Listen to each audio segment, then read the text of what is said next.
You're listening to Footy Talk, your place where we know you get the latest news, interviews and analysis from the world of AFL. But on Tuesdays, we have the great man join us, my good friend Nick Riewoldt, all the way from Houston. But Rui, as I speak to you this morning, I believe you've had a visitor, an unwelcome visitor in Beryl. Tell us about the situation over in Houston, mate. Bloody Beryl. That's Armageddon outside. About 2 a.m, heard it come through and... serious. I thought the whole house was shaking.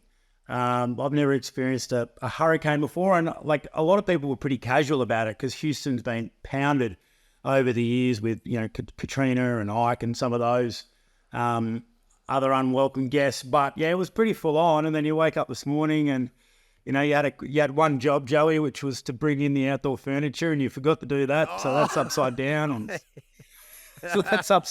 And the fence has fallen over and, the limbs down everywhere. A lot of trees down and no power.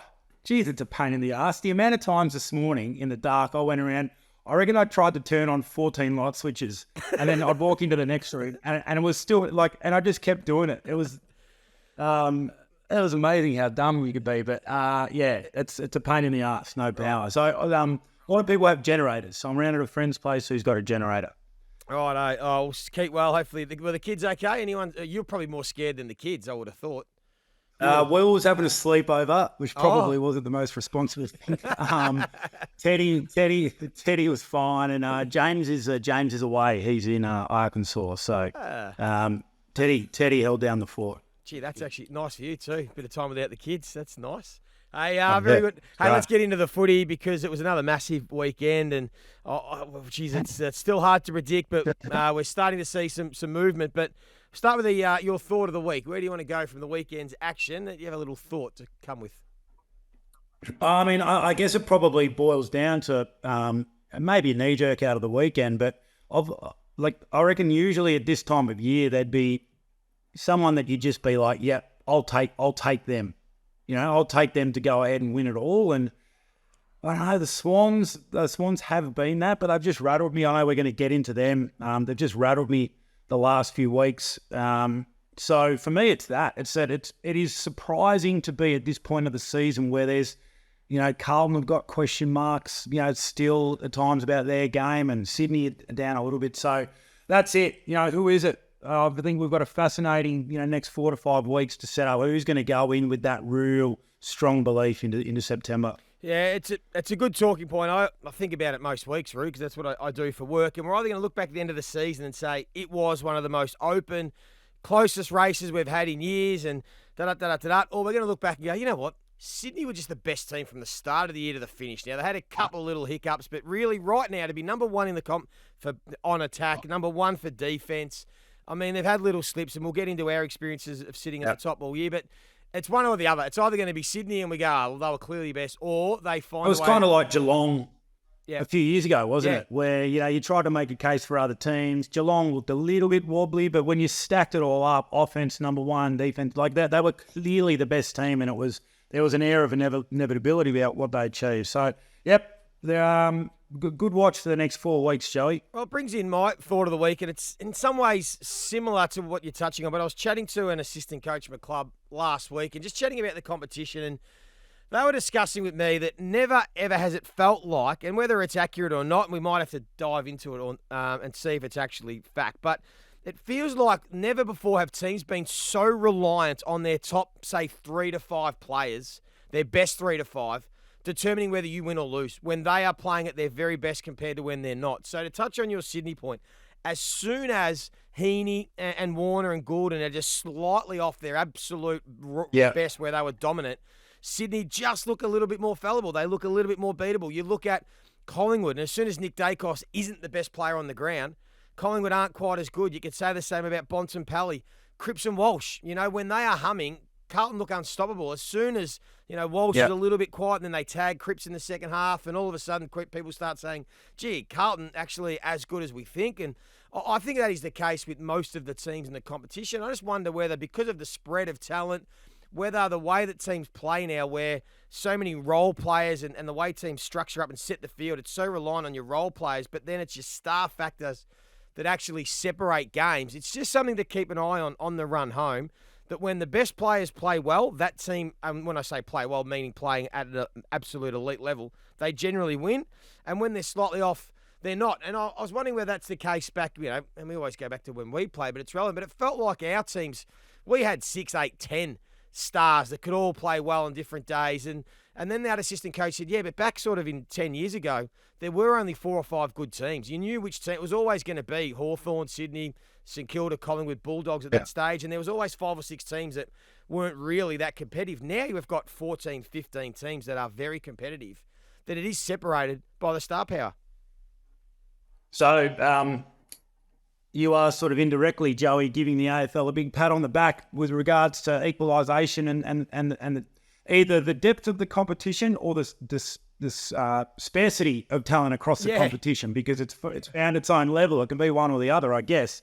But yeah, you're right. And I guess from a fan's perspective, I mean, how exciting for the competition and for, say, people in the situation that St Kilda were, or that North Melbourne have been over the last few weeks, but they can go to a game where no one really gives them a chance, and they come out and they perform, because the gap between top and probably 17, 18 or 16, 17 isn't as big as you thought it once was. Yeah, exactly right. So just something to keep an eye on. And it's why, for me, deep down, I think North Melbourne are going to be set for a big period of success, because the top-end talent, and we're talking about the star power that they are going to be generating with the early picks they've had, and we understand the situation. I think watch out for them.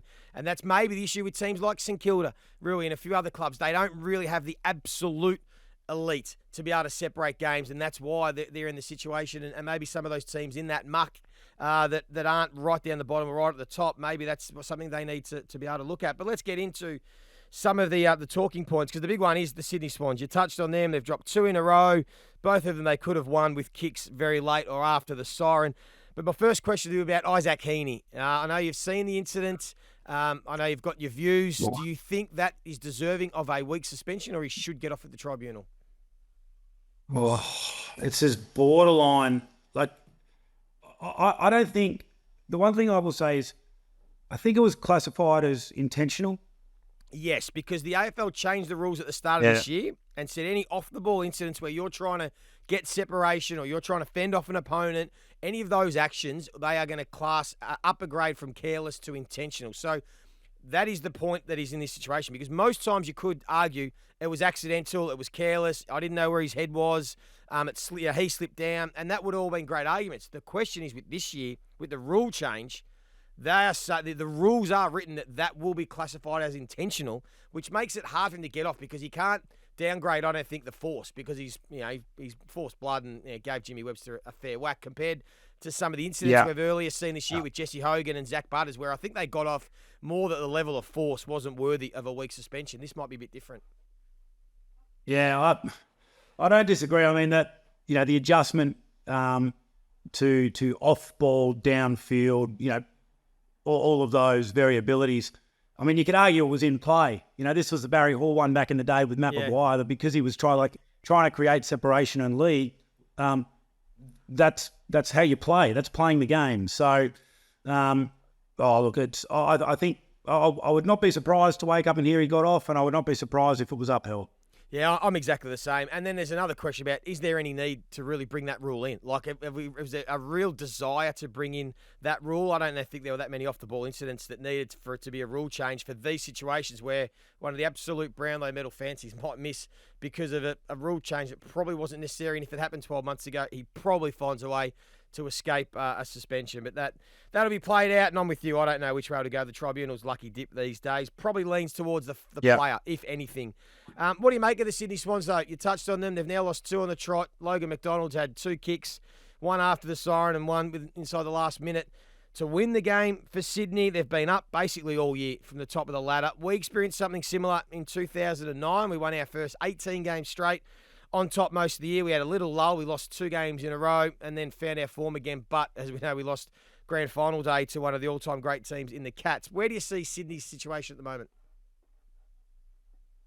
No, I mean, I don't think they're at that level, because I think they're not as probably dominant as across the board in all of the metrics that you would want to be dominant. If you're looking for that sort of imperial evidence, but if I had to pick one, if you force me now, who's going to go away, and you're forced to pick one team, I'm going with them. I'm going with them, and then probably the Blues. But yeah, they're still the ones to beat for mine. What are the challenges though?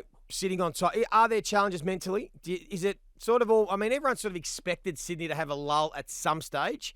Is that reasonable? And I think, I think it happens. I mean, teams prepare for it in the way they train, in the way they, rest players, short weeks, all of those sort of things. I think there are always extenuating circumstances, and I don't want to read into it too much, but I also don't want to contradict my point at the top of the show, and that was that I just feel like maybe other teams, rather than them coming off, maybe other teams have found a way to sort of combat. There's been so much focus and emphasis put on those players that you mentioned earlier through the midfield that are so important. So, maybe it's as much about other teams rising to them as them coming off.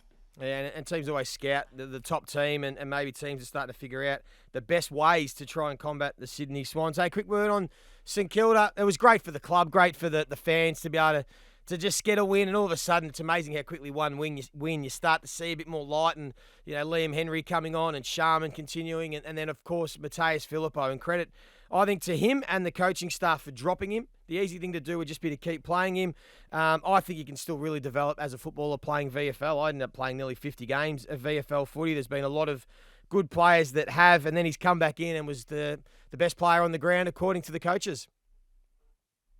Yeah, it's probably not too dissimilar to Caddy. We spoke about Caddy from the Bombers, and what do you do? What did you bring him in? Do you let him grow, or do you go back and let him hone his craft and come back in and attack it? And I think they're both great examples of the latter. Yeah, no, it was a great win by the Saints, and hopefully they can keep rolling.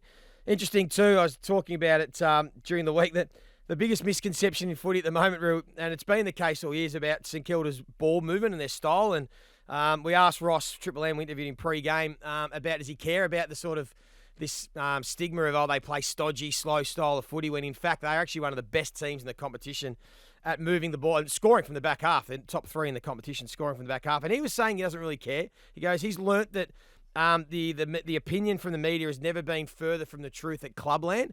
But I was just wondering, though, about the narrative for the fans, because what happens, a lot of fans then hear it and believe it and say, this, Ross Lyon's style or the ball movement's boring, and they're not going to attract players. Do you think it's important to get an accurate narrative out there for fans' sake? Because the biggest issue for St Kilda all year, and they have been last in the competition, has been able to score in their front half. So when they win the ball back off the opposition in their forward half, or when they have a stoppage in their forward half, they are by far the worst team in the competition at scoring from it. And that's half your scoring. Half scoring is from the front half, and the other half is how you move the ball, which is your game style effectively from the back half, where they're top 3. Do you think it's important for fans to know the truth, or is it not really up to the clubs to be able to get the narrative out there? They're just worried about what they do internally.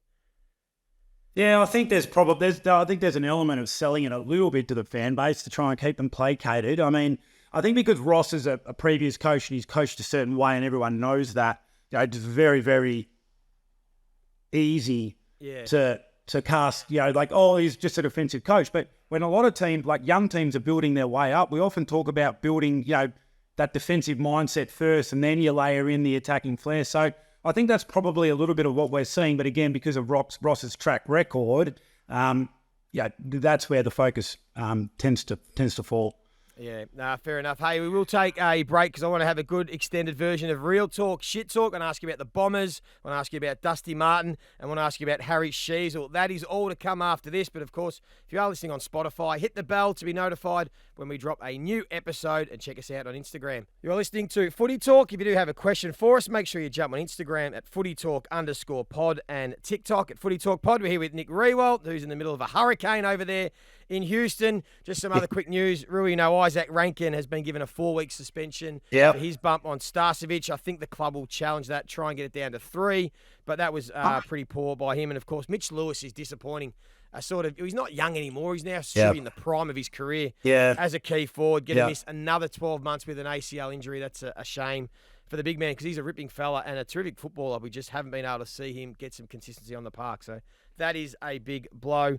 Hey, let's get into real talk, shit talk. I want to ask you a couple of poignant questions. The first one is about the Gold Coast Suns. So Adam Uze was on AFL 360 last night and basically confirmed that there are 3 scenarios for Dusty. He either retires, plays again at Richmond, but it's clear now the Gold Coast Suns have been trying to court him. Now, whether he wants to go is still the big question mark, and I'm not convinced he wants to go and play footy again at another club. But if he decides he wants to, do the Gold Coast Suns actually need Dustin Martin? Oh, do they need him? I don't think they need him. I don't think they need him. We had a very, very similar situation with Ben Cousins, sort of in the end of 2008, where we were talking about, maybe getting him, maybe not. And in the end, we didn't. And the emphasis was put on the group to rise to that level that Ben potentially would have provided.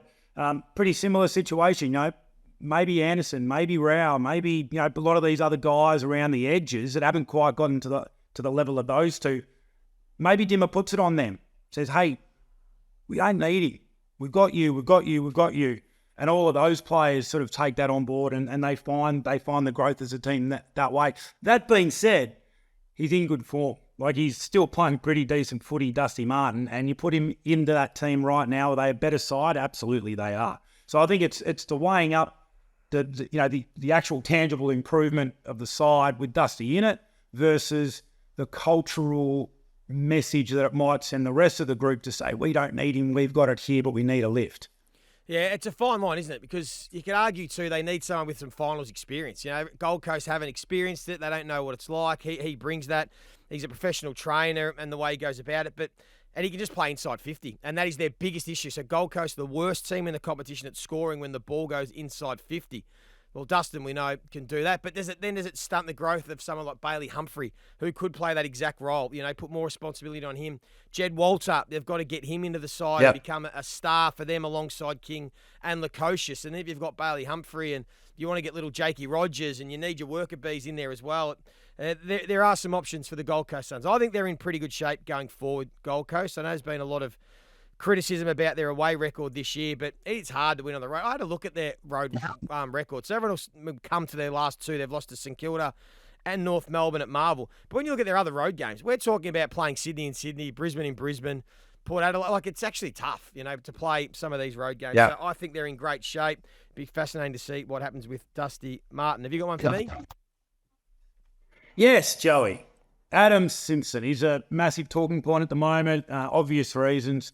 So at times you just got to remind yourself he was a premiership coach in 2018, so strong has been the criticism. But is his career up at the Eagles? I think probably most likely end of the season. I don't think they need to sack him now. I think that I was strong that they kept him for this year, and because they were always going to still have to go down the bottom before they started their rebuild. And I didn't see any point in bringing in a new coach, say for this 12 months, when they've still got senior players that are still there, and they can't even really start a new method with young talent because they didn't have enough young talent. So I was okay with Adam Simpson doing the heavy lifting for this period. Now it feels like it's coming to an end, a bit like what I've said with Ken Higley. It feels, unless something spectacular happens on the run home, it's probably coming to an end too with Ken Higley, which is fine. It's fair. These guys have been great coaches for long periods of time. At some point, you need to regenerate and refresh and get a new voice in. And I think that is probably coming for the West Coast Eagles and Adam Simpson. But you're right. He's done a wonderful job, and it's been a tough ask to try and do the heavy lifting through this period. He could even probably do another 12 months, but it feels like that's running out. Get someone fresh in and give them a long time. Then the new coach, the question with the new coach that comes in, he's going to need a long time to see through the rebuild. So it's whether the club are prepared to stick long-term to a new developing coach. Hey, one more. This is a good point. Kingy raised it the other day. I heard him talk about it. Is Harry Sheezel the best draftee or recruit since Wayne Carey to North Melbourne? Like for North Melbourne. To North Melbourne? At North Melbourne. The best North recruit Melbourne. for North Melbourne. Yeah, I mean, in terms of impact early, I think that's, like he hasn't had the career that a lot of other players have had at North Melbourne over the long journey. I mean, how was Boomer Harvey in those first few years? He was after Duck. You could make a case for Boomer, because he came in and impacted, really, really quickly, won the Ted Whitten medal, really early in his career. So maybe since Boomer, but not since the Duck. Fascinating. I saw last night, I think On the Couch did it. They showed Harry Sheezel's first 39 games are almost identical to Nick Dacos's numbers for his first 39 games. And we know Nick Dacos was playing in a premiership side in his second year. Harry Sheezel playing for a team at the bottom of the ladder in his second year. But he is an absolute freak. They've got some generational talent sitting there at North Melbourne. You got one more for me, Root? Yeah, I do, Joey. Mac Andrew, he's great to watch. He's exciting. He's fun. Is he $1 million player? Is he the next one to command that sort of money? Well, it's a sexy number, isn't it? The $1 million man. I think it's just a nice line. Is he the next $1 million man? He might get $1 million, but I don't think he's the next $1 million player. And I'll tell you why. Because with the salary cap going up, there will roughly be 3 players on average at each club that will be on $1 million plus. That's where the salary cap's at, and that's where it sort of sits. So there are going to be a lot of players around that mark. So I know it sounds amazing and the numbers are off the charts, but really, if you're a top 3 player or one of the top 3 influential players at each team, you're around the $1 million mark. So is that Mac Andrew? Probably not far away. Maybe in another couple of years, he's probably going to command that. But that won't be unusual. That'll be quite common. So it does sound sexy, but it's not as sexy as maybe it is. Hey, great to have you on the show as always. I know you're going to go and clean the backyard up and go and get some power back and all those sorts of things. Stuff where it pays to have good young boys, Joey. They can do all that stuff. Very good. Hey, make sure you check us out on Instagram at footytalk_pod. Tomorrow, Abby Holmes will be with Jack Heverin and Nathan Broad. Until then, enjoy your Tuesday. Thanks for watching Footy Talk with myself and Rui. New podcast episodes dropping every Tuesday, so make sure you tune in.